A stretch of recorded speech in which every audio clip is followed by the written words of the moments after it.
त्याचप्रमाणे गेल्या 15 दिवसापूर्वी ठाकरे कुटुंबियावर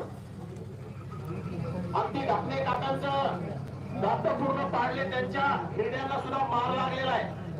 अशा पद्धतीनं खोक्या नामक उर्फ सतीश भोसले या आरोपीनं त्यांच्या मुलाला सुद्धा पाय मोडण्याचं काम केलं आणि शिंदखेडराजा तालुक्यातील माहेरखेडा या गावातील कैलास वाघ या तरुणाचा 1 ते 1.5 वर्षापूर्वीचा व्हिडिओ आपण सोशल मीडियाच्या माध्यमातून बघितला. अतिशय निर्दयी, जनावराला सुद्धा आपण इतकं मारत नाही, तो जनावराला मारल्याप्रमाणे मोठ्या मोठ्याने ओरडतोय आणि हे त्याची मजा घेतात आणि त्याचा व्हिडिओ करतात.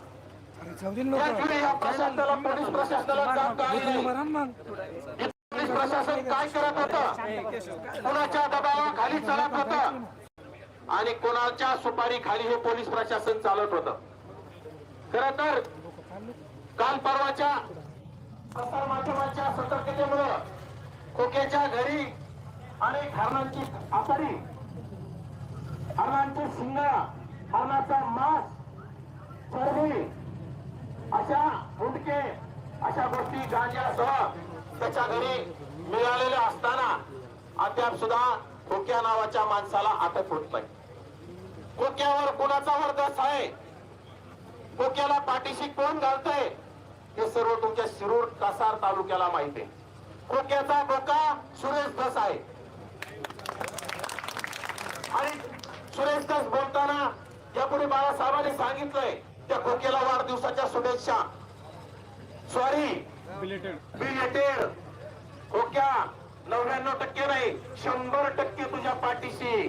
म्हणजे खोक्यानी बलात्कार करायचे, खोक्यानी कुणाला मारायचं, खोक्यानी मोर मारायचे, खोक्यानी हरण मारायचे, खोक्यानी काळवीट मारायचे, खोक्यानी माणसं मारायचे.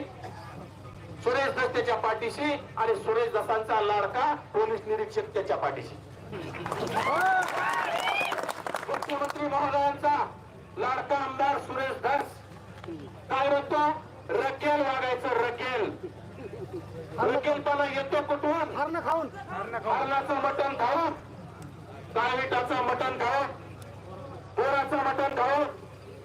आणि खरं तर त्या खोक्याची नार्को टेस्ट झाली पाहिजे आणि त्याच्याबरोबर सुरेश दसांची सुद्धा नार्को टेस्ट झाली पाहिजे. त्या नार्को टेस्ट मध्ये सुरेश दसांनी हरणाचं, काळविटाचं आणि मोराचं मांस खाल्लेलं तुम्हाला निदर्शनात येईल आणि समोर येईल. खरं तर दुसऱ्याला राजीनामा मागणारे एखादा माणूस सोबत दिसता, फोटो दिसला, तो फोटोच्या आधारे तुम्ही राजीनामा मागता.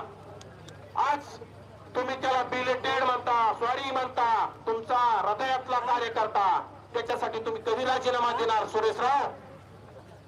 तुम्ही या भागाचे अन्न असताल, तुम्ही ह्या भागाचे रगेल असताल, पण आम्ही रगेलाचेही बाप आहोत. आम्ही कुणाच्या बापाला भेट नाही. कारण हे राज्य डॉक्टर बाबासाहेब आंबेडकरांच्या संविधानानुसार चालतं. हे राज्य फुले शाहू आंबेडकरांचं, छत्रपती शिवरायांचं आहे. या राज्यामध्ये कोणाची गुंडगिरी खपून घेतली जाणार नाही. सुरेश दस सारख्यांची तर अजिबात नाही. कारण इथं मी या शिरूर कासार लोकांच्या समस्या जाणून घेतल्या, तिथं केस सुद्धा दाखल होत नाही.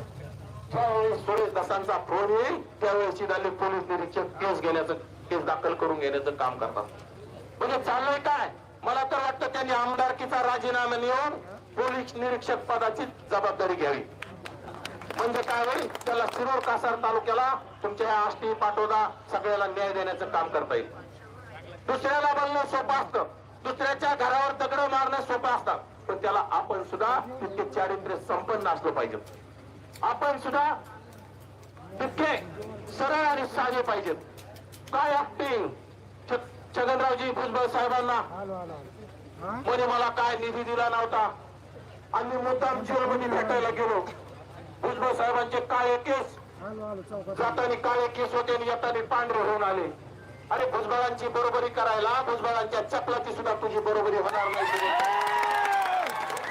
देशाचं ओबीसीचं नेतृत्व आहे. भुजबळ साहेब हे बहुजनांचे नेते. भुजबळ साहेबांनी कधी जातीवाद केला नाही. भुजबळ साहेबांनी कधी आरोपींना पाठीशी घातलं नाही.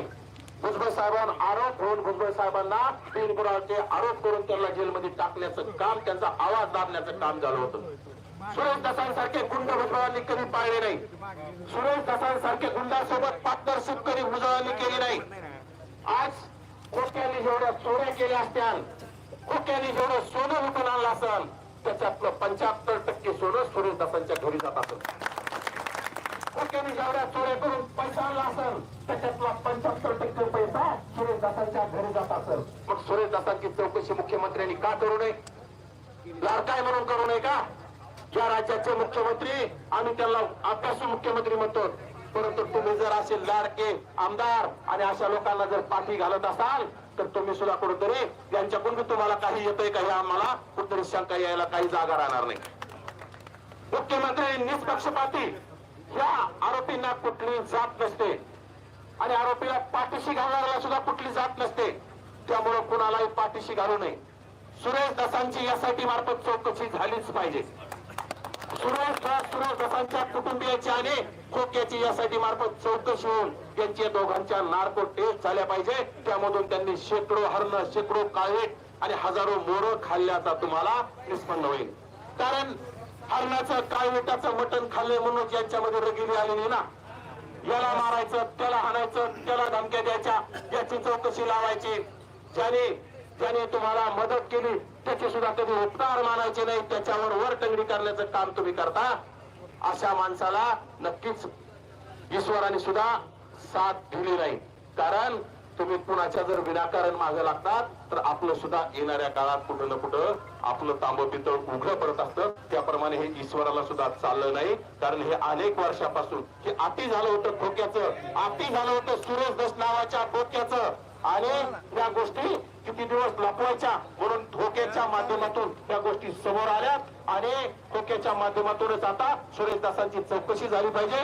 सर्वप्रथम मुख्यमंत्र्यांनी आणि गृहमंत्र्यांनी त्यांचा राजीनामा, आमदारकीचा राजीनामा घेतला पाहिजे आणि त्यांना चौकशीला सामोरं लावलं पाहिजे.